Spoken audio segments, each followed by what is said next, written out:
Okay, this question is from Blasa said.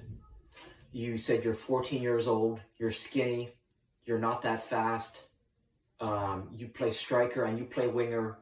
You also said your stamina and your endurance isn't good. Your strengths are free kicks, right? Free kicks, and I'm gonna guess corner kicks as well. Um, you don't score a lot of goals for your team, and this is causing you to get subbed out. You're on a dry streak. This is causing you to lose confidence, right? So your question is, what are some things that you can start doing, right? What are some very easy but highly effective things that you could do to completely, right? You want to start to, right? Ideally, hat trick every game. What would that look like if you could score a hat trick every game? What does the training? What are the things that you would have to do every day? How much time would that take?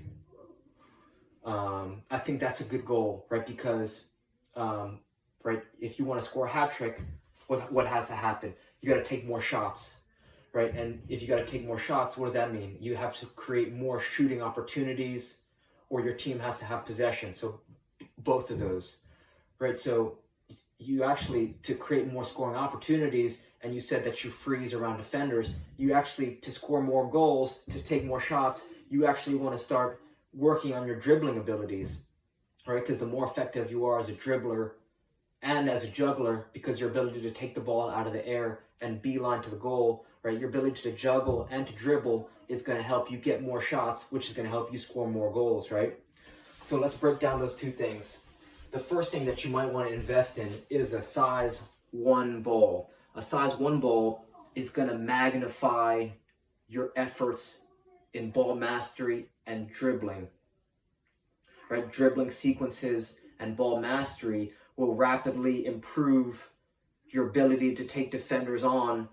And the more time that you spend dribbling, you'll actually think about it less on the field, right? You never want to freeze, right? Because if you're on the field and you freeze, that means you're dead, right? So you want to start to almost develop a playfulness, almost like a casualness, but it's a casualness with a you see Neymar and he's doing this thing, right? He's doing the right, like, because he'll cut you to pieces. And the way you develop that is, I think the effortless way to develop your dribbling is by keeping a size 1 ball with you perpetually, right? So every waking moment, you want a ball at your feet. Right? Because then it's like taking a soccer vacation, right? Anytime that you're walking, you could be dribbling. Anytime that you're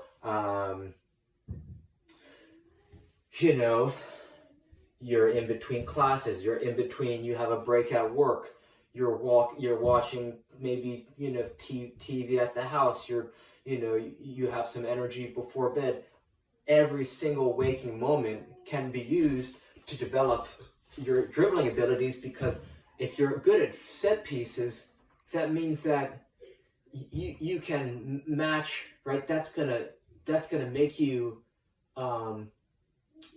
dangerous, right? It's going to make you deadly by spending more time dribbling, especially a size 1 ball. You're going to be more dangerous on the field. That's what we want to develop, your danger level, right? We want defenders, you want to start to be so dangerous on the field that other teams are scouting you and say, hey, watch out for number 11, right? So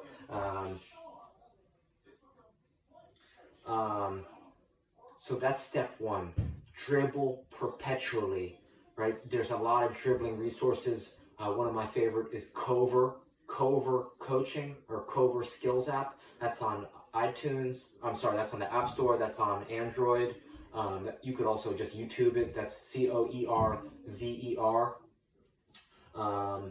The next thing that's an effortless tool, right? If you want to develop your striking abilities, and this is also going to lead to helping you develop your juggling abilities, right? This ball and a rope, I actually took the time, I did the math, and in 20 minutes, you could get 1,000 touches effortlessly with this ball and a rope. And same thing with the ball.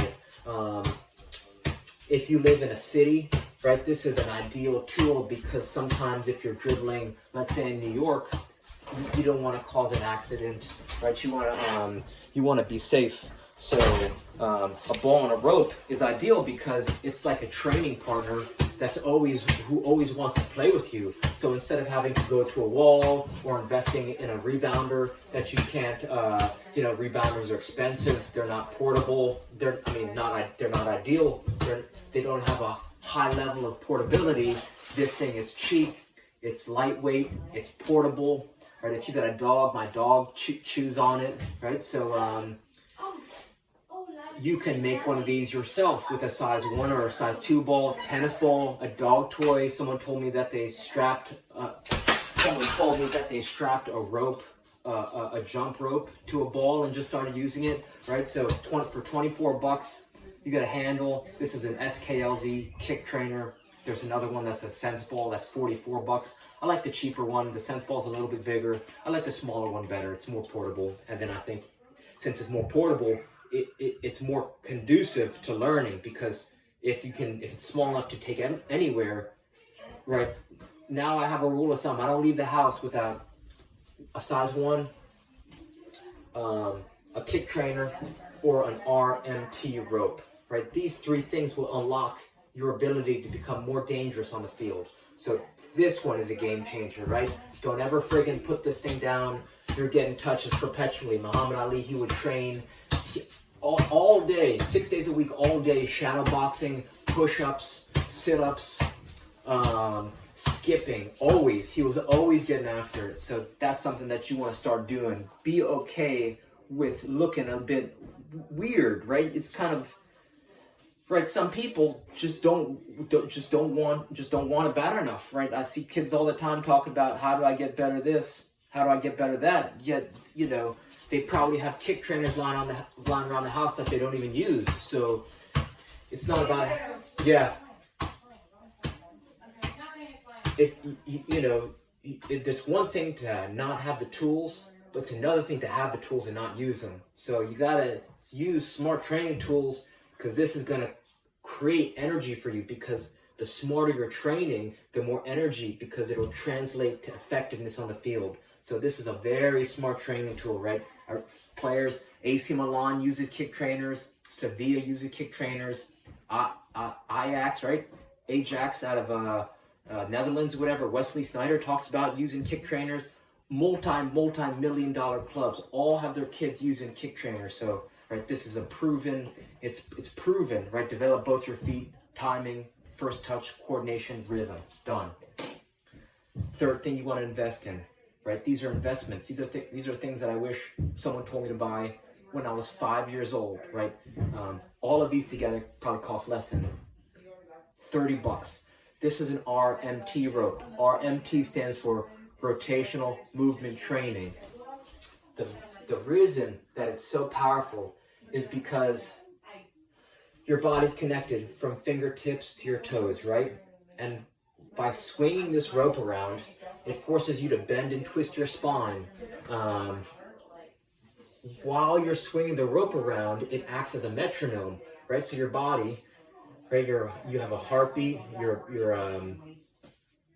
body has a rhythm, right? Your heartbeat carries a rhythm. There's a rhythm to the game. There's a rhythm to life. So when you tap into your abilities, your body's ability to keep a rhythm, you're tapping into something deeper, right? This is training balance, timing, rhythm, coordination.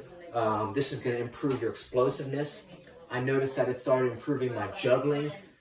Since my juggling improved, my shooting improved, my dribbling improved. Like everything in my life has gotten better because of this rope. I'm not joking around, right? I promise you, you invest in one of these ropes, right? It's going to change your life. I am 5'10", right? You want your rope to be a little bit longer than you are tall. I'm 5'10" on a good day. This rope is about 6 feet long. You want it a little bit longer so you can tie some knots. Some people like knots. Some people don't. Doesn't matter. You want to be able to play around with if you like it or not. And it doesn't even, you don't even have to, in the beginning, master any patterns. There are patterns that you can learn that will help you develop, but it's just like anything, right? How long does it take a baby to go from crawling to walking? 8 to 20 months, right? Months. If you just get this and you start swinging it around, boom, you're already developing, you're working on deeper, right? This is like a complete full body gym that can fit inside your pocket, right? This is a game changer. I swear to God, this thing comes with me everywhere I go. It's either this one, the kick trainer, or the size 1. You got to start doing rotations, a circuit of dribbling, passing and shooting, juggling, or arm T rope. This is going to work, right? This is going to connect all the dots. This is going to work first touch, coordination, both your feet, passing and shooting. And this you could do dribbling, juggling, ball mastery, dribbling sequences. You put these all together, this is like a permanent soccer vacation. So if you have any questions, reach out. I'm here. And I want to help you get to a point where, the second that freaking whistle blows, you get that ball, you dribble straight to the goal, and you freaking rip a shot upper 90. And until that day comes, I'm here to help you answer any questions that you got. All right, thank you.